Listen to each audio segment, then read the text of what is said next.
Hello guys, चलो देखिए आज के আমি কি চ্যালেঞ্জ পাই।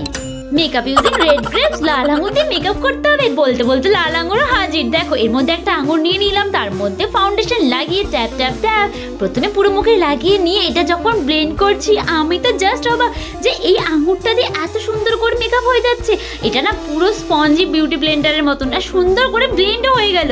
এরপরে লাগিয়ে নিচ্ছি আমি ব্লাশারটা প্রথমে লাগিয়ে নিয়ে দেন সুন্দর করে ব্লেন্ড করে নিচ্ছি। আর প্রত্যেকটা জিনিস এত ভালো করে বিউটি ব্লেন্ডারের মতন পুরো ব্লেন্ড হয়ে যাচ্ছে। আর এখন সেই ভয়ানক মুহূর্ত মানে আইলাইনার, দেখো কিরকম করে উইংসটা হয়ে গেল, দুদিকে খারাপ হয়েছে। এরপরে যখন পুরো আইলাইনার, এটা কি হলো গাইস, পুরো আই মেকআপটা বরবাদ হয়ে গেল আমার। এই আইটার জন্য আমার পুরো মেকআপ নষ্ট হয়ে গেল। এরপরে লিপস্টিক পরলাম, আর লিপস্টিক সব কিছু দিয়ে মোটামুটি ভালোভাবেই পরা যায়। গাইস মেকআপটা তো কমপ্লিট করলাম। ডেঞ্জার স্বাভাবিক, ডেঞ্জার হওয়াটাই স্বাভাবিক। প্লিজ তোমরা চ্যানেলটা সাবস্ক্রাইব করো যাতে নেক্সট ভিডিও করতে পারি।